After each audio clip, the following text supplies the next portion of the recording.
Hey guys, welcome back to my channel. So today we're going to talk about inline style in Vue.js. So let's get started. We have already covered list rendering and some other tutorials. Go check it out if you haven't watched that. So let's start with inline style. So I'm deleting everything from last video. Uh, Also this method.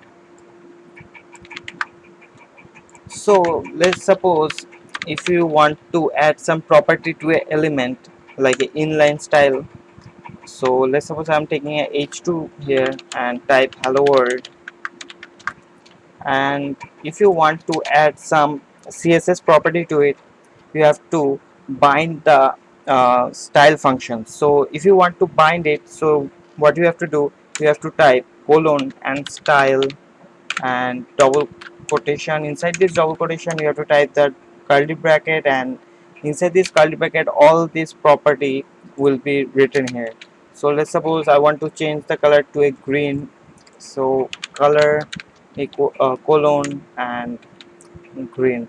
So you have to type a single quote here because we are already using double quote outside. Uh, if you type double quote here, let's suppose I'm just showing you, it will not work. So you have to type single quote here. So inside this single quote, let's have a screen. So if you want to change the font size of this text, so you have to type font dot size. So it is a JavaScript syntax. We are not using CSS syntax here. So CSS syntax is something like that, size font hyphen size.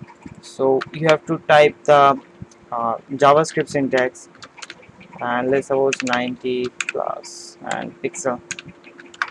So now you can see it is 90 pixel font size, and if you want to change it you can do so. And great.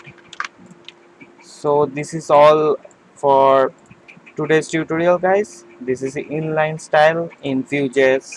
Thank you for watching, and I will see you next time.